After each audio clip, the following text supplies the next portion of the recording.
11 तो आपकी नई कहानी, नया अध्याय है गूंगे।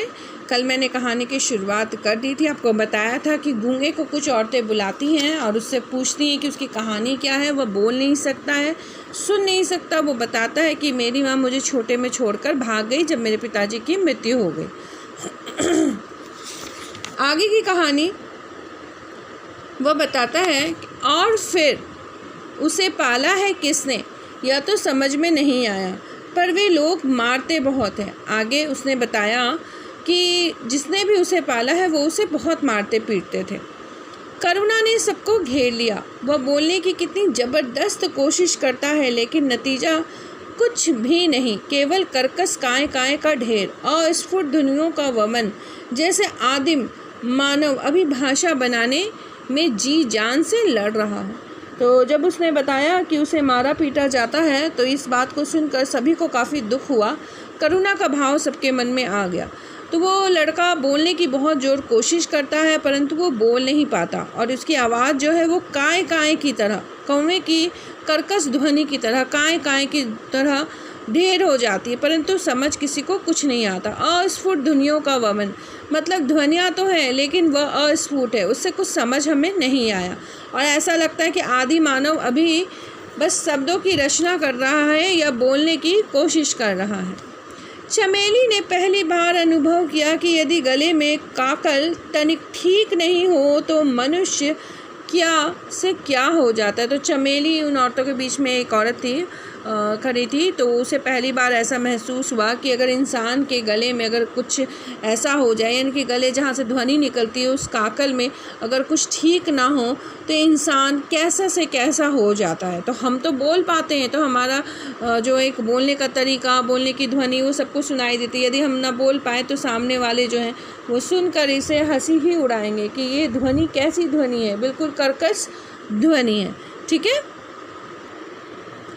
आगे कैसी यातना है कि वह अपने हृदय को उगल देना चाहता है किंतु उगल नहीं पाता। मतलब अपने मन की बात को वो बोलना चाहता है परंतु वह गूंगा होने के कारण कुछ भी नहीं बोल पाता।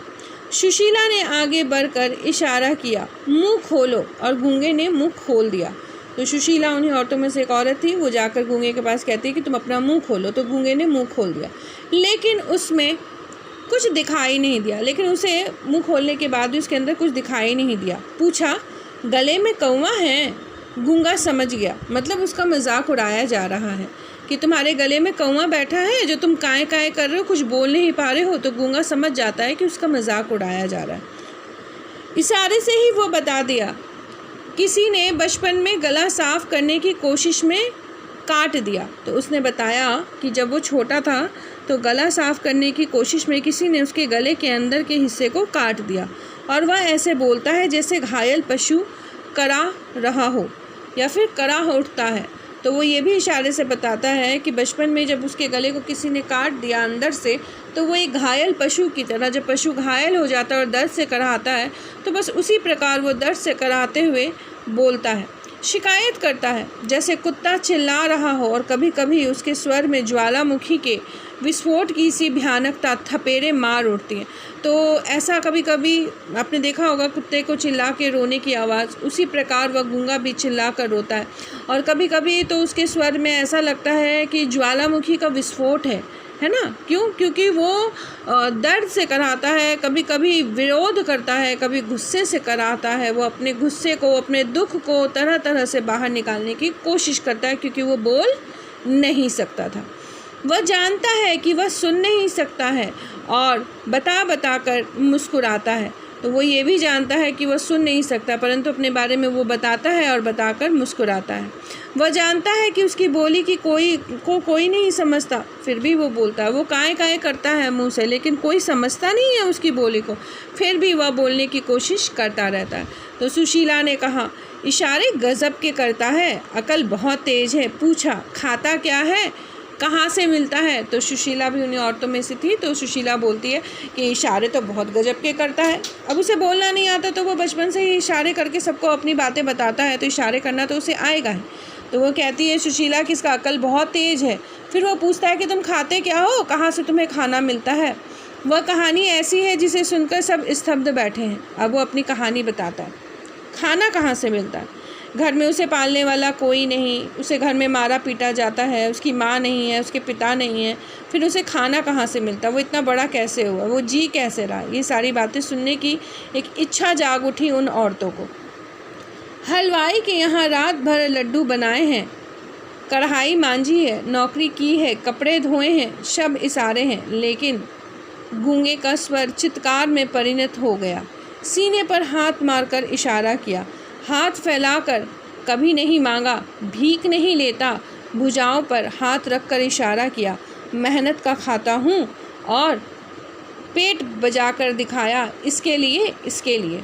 तो जब लोग उससे सुनना चाहते थे कि वो क्या खाता है, कैसे खाता है, तो इशारे से बताता है कि वो हलवाई के यहाँ रात भर लड्डू बनाने का काम किया हुआ है, उसने बर्तन मांजे हैं, कढ़ाई मांजी है, उसने नौकरी की है, उसने कपड़े धोए हैं, सब कुछ उसने इशारे से बताया।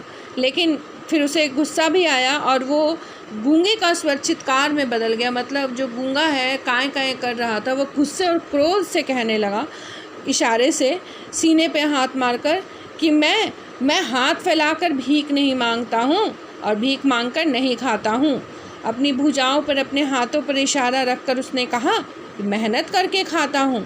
और किसके लिए? अपने पेट के लिए। अपने पेट को उसने बजा कर दिखाया कि मैं अपने इस पेट के लिए मेहनत करता हूँ, मेहनत करके खाता हूँ। अनाथ आश्रम के बच्चों को देखकर चमेली रोती थी। आज भी उसकी आंखों में पानी आ गया। तो अनाथ आश्रम में जो बच्चे पलते हैं उसको देख करके चमेली का मन दुखी हो जाता था। आज उसने गूंगे के दुख को सुना तो उसका मन दुखी हो गया। यह सदा से ही कोमल है, सुशीला से बोली, इसे नौकर भी तो नहीं रखा जा सकता। तो वो सुशीला जो है कहती है कि चमेली मन की बहुत कोमल है, अब तुम बताओ इसे क्या नौकर रख सकते हैं? इसे नौकर भी नहीं रख सकते हैं। पर गूंगा उस समय समझ रहा था, वह दूध ले आता है, कच्चा मंगाना हो तो थन काटने का इशारा कीजिए, आटा हुआ मंगवाना हो तो हलवाई जैसे एक बर्तन से दूध दूसरे बर्तन में उठाकर डालता है, वो ऐसी बात बताइए।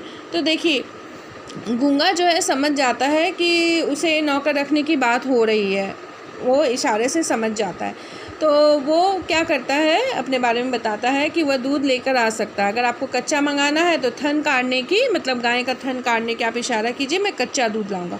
आटा हुआ मंगाना है तो हलवाई यानी कि उबला हुआ मंगाना है तो हलवाई जैसे एक बर्तन से दूसरे बर्तन में दूध उठाकर डालता है, उस तरह से आप इशारा कीजिए, वो वैसा दूध ले आएगा। साग मंगवाना हो तो गोल गोल कीजिए या लंबी उंगली दिखाकर समझाइए।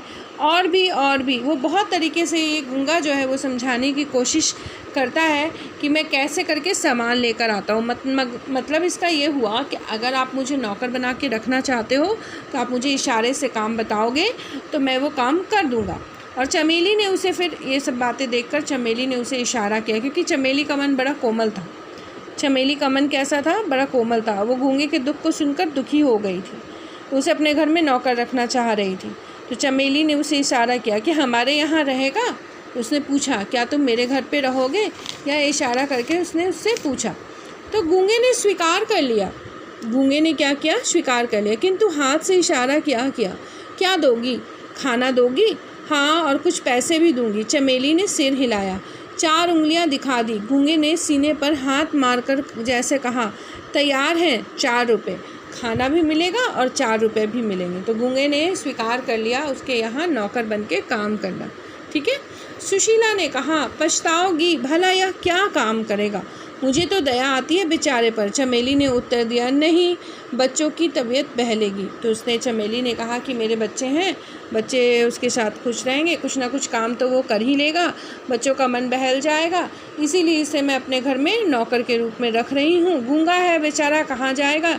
1-2 वक्त का खाना दे दूँगी, 4 रुपये दे दूँगी, पल जाएगा। यह सोचकर चमेली जो है उसे अपने घर पर नौकर रखती है। और सुशीला कहती है कि मुझे तो दया आती है, क्या ये काम करेगा? कैसे ये रहेगा? पता नहीं, गूंगा है, बहरा है, तुम क्या करोगी इसे रखकर? तो सुशीला कहती है कि मुझे उस बेचारे पे दया आती है। घर पर बुआ मारती थी, फूफा मारता था, क्योंकि उन्होंने उसे पाला था। तो गूंगा बताता है कि घर पर उसकी बुआ थी जो उसे मारती थी, फूफा थे जो उसे मारते थे, क्योंकि उन्होंने पाला था और वे चाहते थे कि बाज़ार में वे पल्लेदारी का काम करें, 12-14 आने कमा कर लाए और उन्हें दे दे। बदले में वे उसके सामने बाजरे और चने की रोटियां डाल दें।